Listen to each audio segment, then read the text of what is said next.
A lot of people don't know the extent of the injuries, but I know them. When I went into the funeral homes, I yelled, "What the fuck?" as loud as I could. I walked in and I saw my wife look like she had shoe polish on her face, black shoe polish. And I flipped out and I was like, nope. And I walked out. Sleepover. 10 women, one night. November 3rd, 2018, Forsyth County, Georgia. Wine, pizza, pajamas. The kind of night that sounds like nothing could go wrong, and looks like it too. There's even a photo. All of them huddled together, smiling. The perfect girls' night. But photos don't tell the whole story. By sunrise, one of these women would be found face down in a backyard, dead. And as the morning unfolded, the stories began. All of them different, all of them shifting, none of them quite adding up. This is the story of Tamla Horsford, a mother, a wife, a woman who walked into that house and never walked back out, and the people who should have fought for her answers didn't.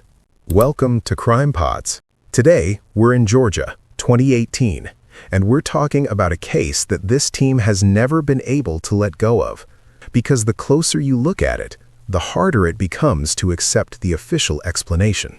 Before we begin, a content warning. Today's episode covers racism, lynching, suicide, self-harm, police harassment, violence, and murder. This episode exists to raise awareness, to honor Tamila Horsford, and to keep the pressure on until her family gets real answers, because what they have right now is simply not good enough.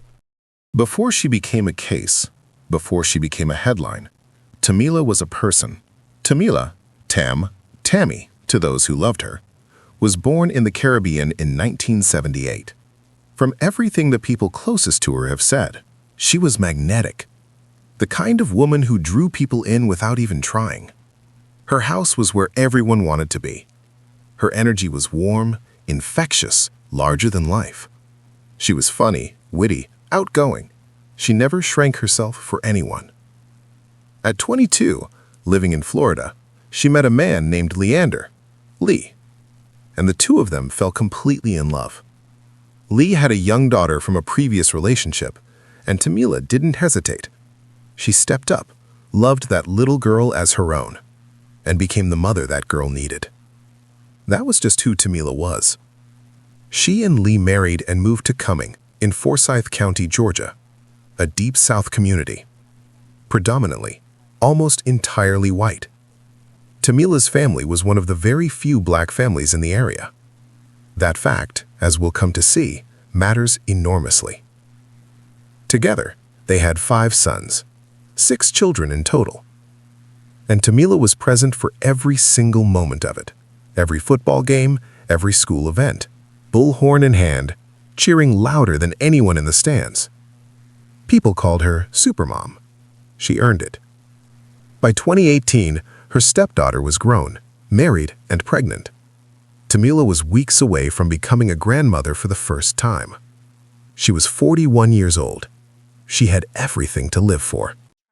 In October 2018, Tamila received an invitation to a birthday sleepover.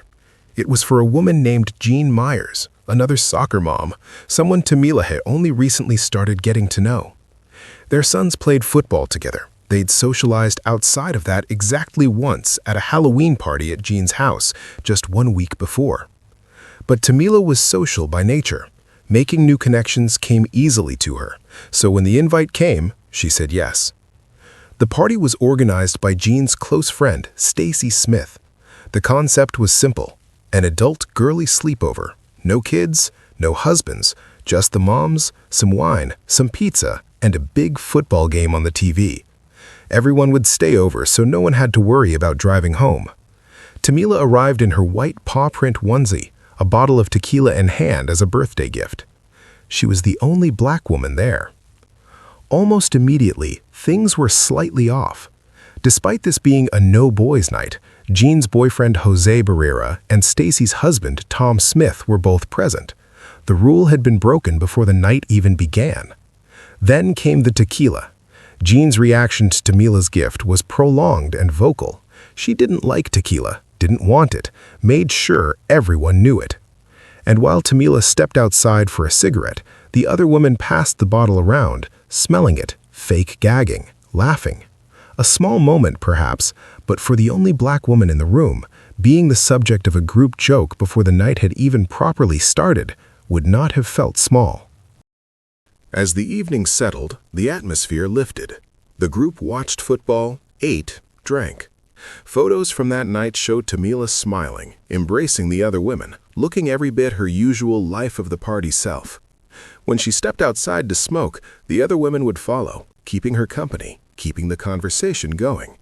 Jean's Aunt Maylene lived in the basement, directly in line with the back patio.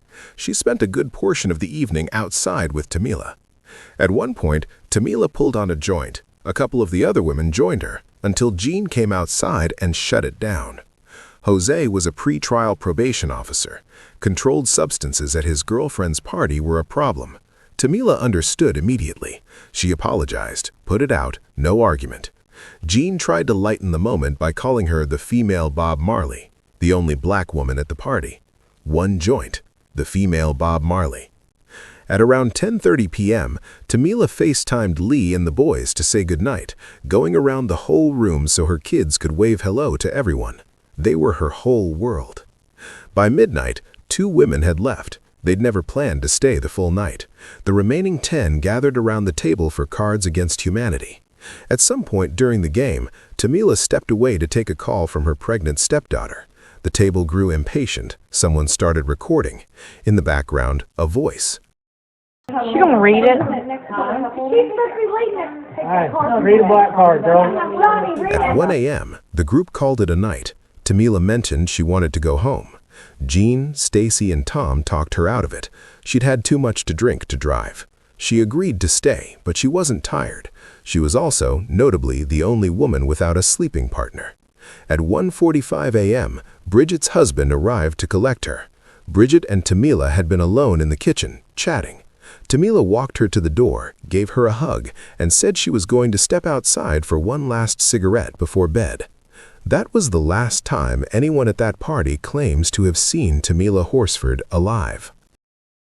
Jean's house had a security system that logged every time an exterior door was opened or closed, sending an alert directly to her phone.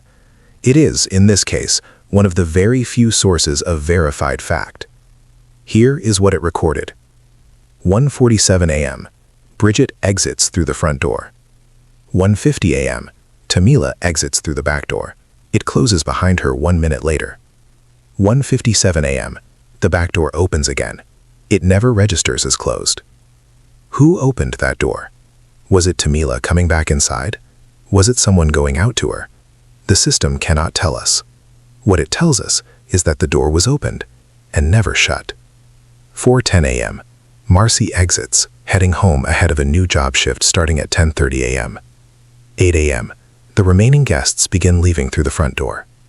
Everything appeared normal, until Aunt Medline looked out of her basement window.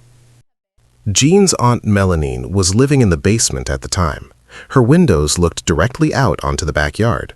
That morning, she saw a body lying face down on the ground, white paw print onesie, not moving. Her first reaction was not to scream, not to rush outside, not to call for help. She dropped to her knees and prayed. Then she went upstairs to alert Jean and Jose. They didn't answer the first knock. She could hear running water, assumed they were in the shower, and went back downstairs. She waited, then went back up and knocked again. When they finally answered, the first thing Melanine said was not that Tamila was outside. It was, "I need to talk to Jose." Not Jean, not the woman whose party it was. Jose, the cop. And when she did describe what she'd seen, she didn't use Tamila's name. She referred to her as Jean's friend from the islands. Jean, Jose, and Melanine went outside together. This was approximately 15 to 30 minutes after Melanine first saw the body. Jean later described what she saw in precise detail. Tamila was lying perfectly flat, face down, arms straight by her sides, palms facing up, legs together, toes pointing toward the house. Neat, still, like a plank. 911 was called just before 9 a.m. Now 911. Hi, yes. I need an ambulance and a police to my home. What is your name? My name is John Myers, Jeanne. Okay, what's going on? We had people over last night. We were drinking. Most of us went to bed. One of them stayed on the balcony. She was drinking, and we just went outside, and she's laying face down in the backyard. It looks like me. I'm guessing maybe she fell off the balcony, but she's stiff. Okay, is she breathing? I don't know if she's face down. How old is she? 41. Here, hold on. Hey, this is Jose Barrera. Hey, have y'all checked to see if she's breathing? She's not moving one bit. She's not breathing. I just try to assess her, touch her. She's completely face down in the yard. She is stiff. Do you see any blood or anything? Are you there? I am. Do you see any blood or anything from where she fell? I don't know if I should move her over. I mean, she's completely face down. Okay. I mean, can you just check and see if she's breathing? If she's not breathing and you know she's gone, then just leave her where she's at. 1 minute. I'm completely not sure. Okay. And that's the only blood that you would see? That's what I can see without moving her over. Do you know if she was suicidal at all? I have no clue. I've met her one other time. You know, like my girlfriend said, people were over last night. My girlfriend's birthday party. Instead of having everybody go out, she had everyone stay in. She was the last one I saw before everybody. I mean, everybody was typically put off to bed. And she was the last one in the kitchen. She was just either waiting around for a ride or waiting until the morning. Okay. How far is the where she would have fell from? How far is the deck from the ground? I would probably say maybe 20 feet. Okay. You know, 20 feet from where your feet would be on the railing. The railing itself is maybe 3.5, 4 feet. Okay. And what is her name? Call her Tam. I'm assuming that's short for Tammy or Tamla. Was she there with anyone else? Her name is Tam Horsford, Horsford, so the black female. I don't believe anybody was. My girlfriend has cameras here on the back deck that we can check.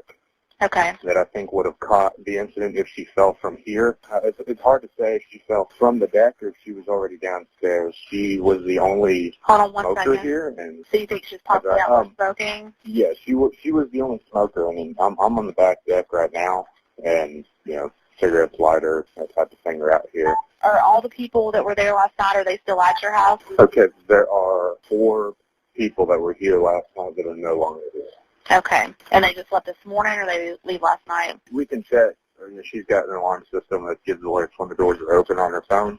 Okay. I think the last time that I personally saw Tam was probably about 1 in the morning before I'd gone upstairs to bed. Okay. And at that point, she was the only one in the kitchen. Jean made the initial call. Jose took over within minutes.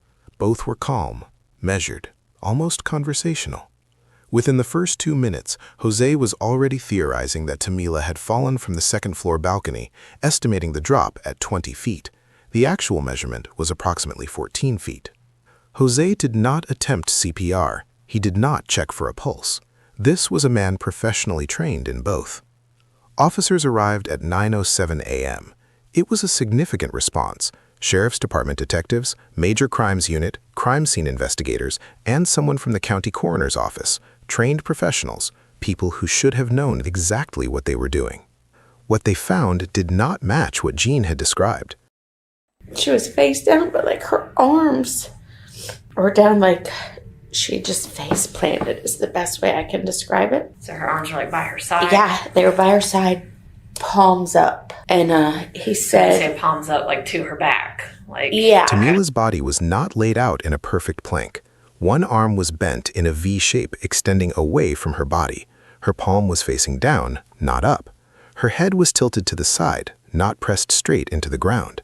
And crucially, there were grass imprints on the back of her hand, suggesting her palm had previously been face up and had since been shifted. Someone had moved her, but not one person, not Jean, not Jose, not Malene, not any officer or first responder would admit to touching her. Jean was confronted with the discrepancy and doubled down. She saw what she saw. Tamila's arms were by her sides. She was certain. You remember her hands being by her side? Yes. Okay. And I know everybody. There's different things that says one's out or whatever. I am telling you, Jen saw it. I saw it. Jose saw it. My aunt saw it. I will never get that image out of my head, that woman's hands. It was so just unnatural that they were down by her side. And I'm like, even if she fell, why didn't she try to stop? Like, that's my first thought is, I guess I would put my hand, like, how do you land like that? Mm-hmm. And I'll never get that image out. I don't know who failed in documenting what, whether the coroner, the officers on the scene. I don't know if it's somebody moved her. I don't know, but that is what I saw. Then Jose's story shifted. Despite insisting on the 911 call that he hadn't touched the body, he later admitted he had picked up Tamila's leg to check whether rigor mortis had set in. He could tell she was gone, he said, because the leg wouldn't bend. Not a pulse check, not CPR. He picked up her leg. The body had been moved, the stories were already changing, and the investigation had barely begun. The official autopsy findings were extensive, and they were deeply inconsistent with the idea that Tamila simply tripped or fell from a 14-foot balcony. She had a subarachnoid hemorrhage, bleeding in the space surrounding the brain. She had a subdural hemorrhage, bleeding between the brain and the skull. These are not injuries from a gentle fall. These are the result of major, high-impact trauma to the head. She had a fracture to her second cervical vertebra, high up in the neck, the kind of break that requires serious, concentrated force, the kind seen in severe car crashes or violent assaults. And then there was a laceration to her heart, still inside her body. To produce that injury, the force applied to her chest would have had to be extraordinary. We are not talking about hitting the ground. We are talking about something else entirely. Add to that, bruising and abrasions across her face, her arms, her wrists, and her legs. A dislocated right wrist, later determined by an independent examiner to actually be a compound fracture. And notably, no injuries consistent with a face-first fall. No broken nose, no dental damage, nothing you would expect if someone had gone down face forward from a height. No sexual assault kit was collected, no fingernail clippings, no DNA swabs, and no autopsy photographs, a procedural requirement that was simply not followed. The toxicology report showed a blood alcohol level of 0.238, nearly 3 times the legal limit. THC was present, consistent with witness accounts, and Xanax, unmetabolized in her liver, meaning she had taken it shortly before she died. Tamila had no Xanax prescription. Nobody close to her had ever known her to take it. The official ruling, multiple blunt force injuries, manner of death, accident. Bridget told police she never shared her Xanax prescription with anyone. She needed it herself. She would never give it away, not even if asked. That was a lie. Police found text messages on Stacy Smith's phone confirming that Bridget had given her Xanax. When confronted, Bridget admitted it. She had given Xanax to Stacy and to Jean. Jean denied it completely, said it never happened. Someone is not telling the truth. Well, let me ask you, because yesterday you told me that you don't ever share your Xanax with anybody because you need it. I've gone through Stacy's phone, and I know you've given Stacy some Xanax after this happened. Yeah.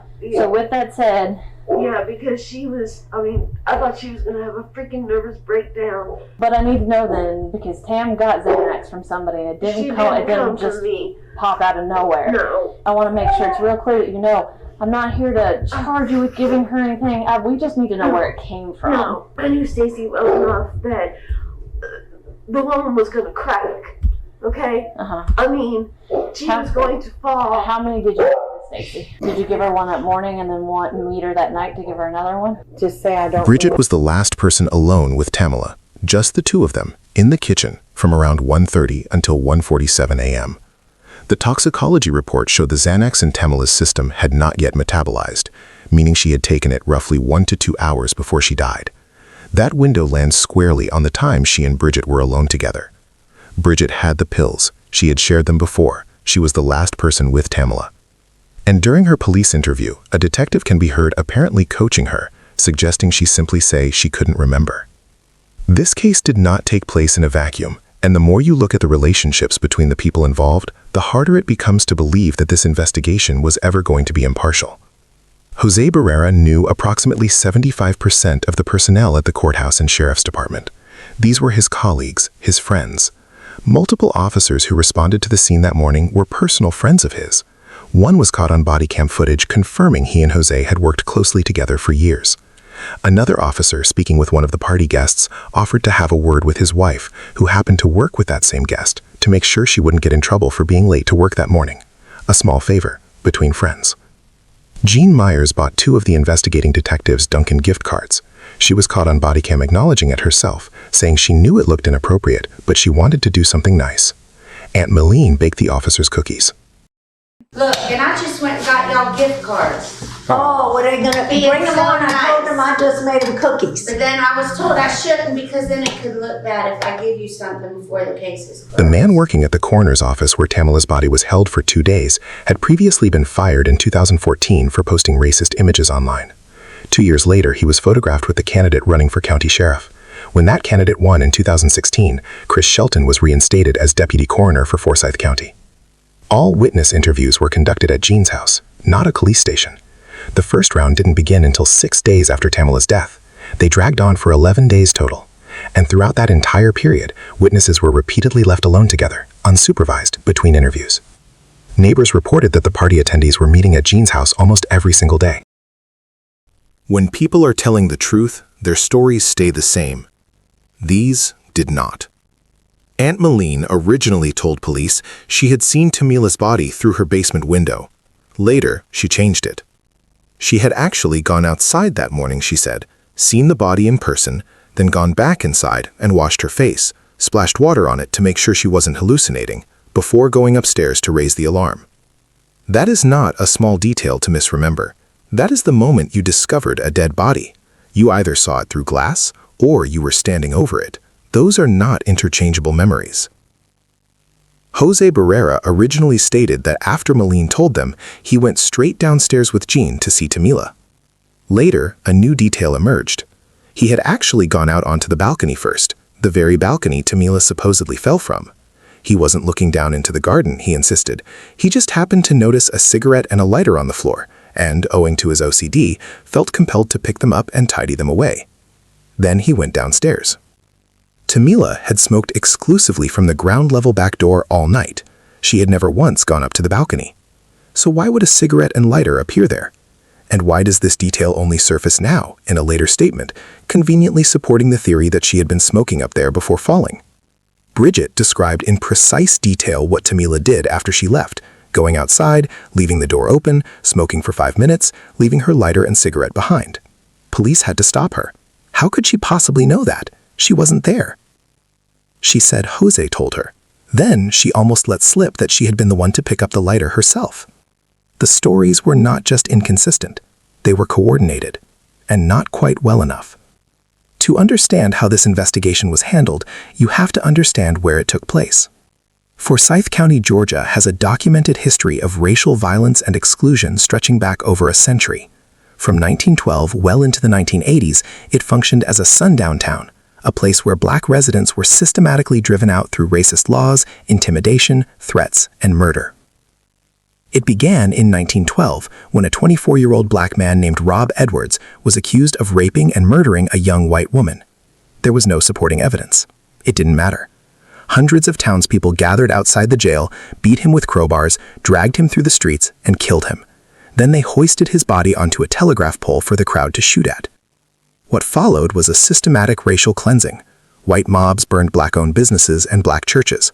All 1,098 black residents, roughly 10% of the county's population, were forced from their homes. For decades, the county remained almost entirely white. By 1990, there were just 14 black residents in the whole of Forsyth County. By 2018, the black population had reached 4%.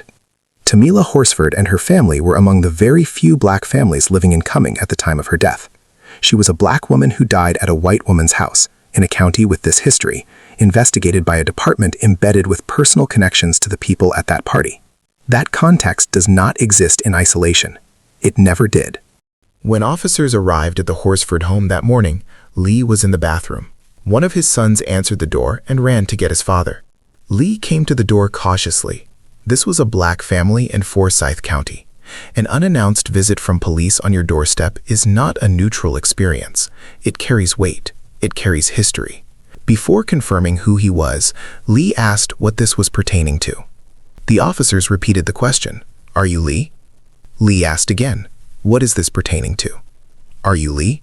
It took 3 rounds before Lee confirmed his name as Leander, and still they hadn't told him why they were there.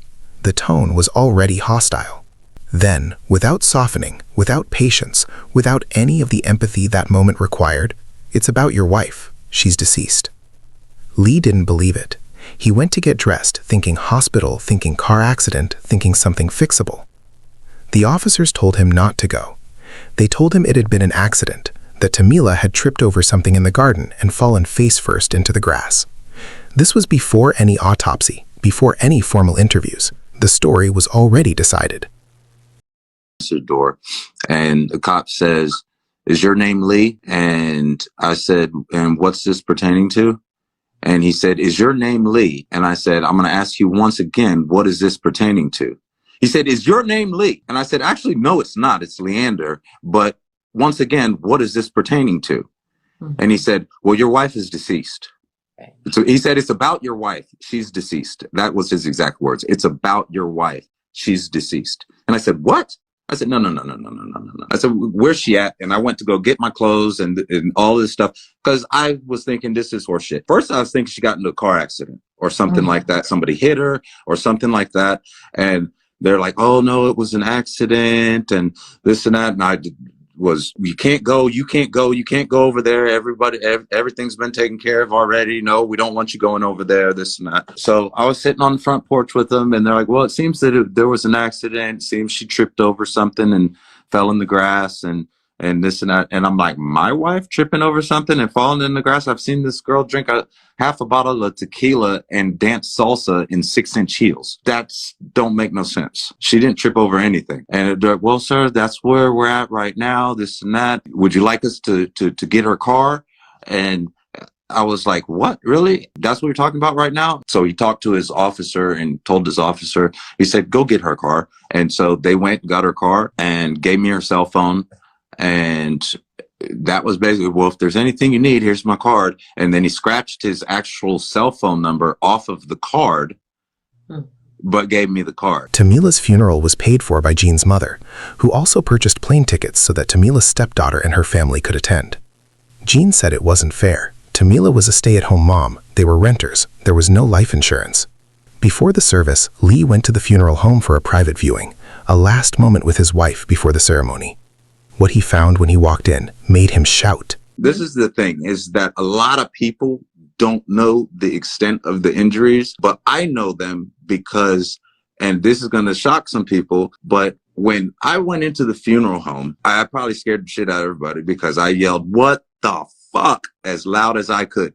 I walked in and I saw my wife look like she had shoe polish on her face, black shoe polish all over her face. And I flipped out and I was like, nope. And I walked out and I told them, "Take that off of my wife." "Well, sir, I'm sorry, but we had to cover up the bruising and this and that." Cover up the bruise? You don't cover up the bruising with black shoe polish. My wife is my color, but yet her skin was this color. That like blackface. His 5 sons were waiting outside and asked what was wrong. He told them they couldn't go in. His eldest insisted. Lee warned him it was a grown man's decision with grown man consequences. The boy went in anyway. Father and son stood together and looked at her. Neither of them cried. It didn't look like her. That same day, Jean was caught on body cam handing detectives Duncan gift cards, then asking, "Do you need me or can I go upstairs and get ready for this funeral?" This funeral. The case was officially closed on February 20th, 2019. Accidental death. But the corruption didn't close with it. That same month, Jose Barrera used his position as a probation officer to illegally access Tamila's confidential case files. No authorization, no legitimate reason. He was specifically looking into Tamila's close friend Michelle, who had been publicly documenting the inconsistencies of the case on Facebook.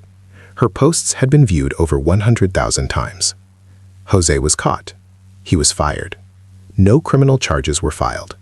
7 party attendees, including Jean and Jose, then attempted to sue Michelle for defamation. Michelle claimed that beyond the lawsuit, the group threatened, harassed, and had her unjustly arrested. Then there was the lead investigator. Mike Christian was removed from the case after it emerged he had been conducting sexual encounters in his patrol car while on duty. In attempting to impress the women involved, he shared confidential details about Tamila's case. He showed them photographs of her body. He referred to her not by her name, but as the porch lady. The women he told reported him for it. Mike Christian resigned before he could be fired. The woman who started the original Change.org petition was detained by police in November 2019, ostensibly in connection with a car accident involving 3 men she had no relation to. Weeks later, detectives arrived at her home with a warrant for her devices. She sued them for civil rights violations. 2 women, both speaking out, both targeted. In 2020, the Black Lives Matter movement brought global attention to cases exactly like this one. Tamila's story reached millions. Celebrities called for answers. The pressure mounted until it could no longer be ignored. In June 2020, the Georgia Bureau of Investigation reopened the case. In almost the same breath, they stated they had found no new evidence of foul play. Tamila's family attorney disagreed in writing, stating that homicide was a strong possibility, citing conflicting witness statements, a tampered crime scene, mishandled evidence, and the missing autopsy photographs. The family had commissioned their own independent autopsy back in November 2018. When its findings were finally made public in 2022, the discrepancies were significant. What the official autopsy recorded as a dislocated right wrist was actually a compound fracture. More critically, the independent examiner found no evidence of the skull fractures or hemorrhaging that the official autopsy had used to support the fall theory. The police have never adequately explained these differences. What the official investigation called an accident, and independent medical examiner's findings call into serious question. The family has never stopped pushing, and neither should we. There is something you can do right now, while you're listening. In the description of this episode, you will find a link to a Change.org petition calling for the FBI to take over this investigation. Over 700,000 people have already signed it. Add your name, then check your email and confirm your signature. Without that step, it does not count. Then share it. Your story, your group chat, anywhere it will reach someone new. You will also find a link to Color of Change, a US-based organization dedicated to challenging racial injustice in legal systems, healthcare, and beyond. Visit their website. If you can, donate. Justice does not have an expiry date, but it does require noise.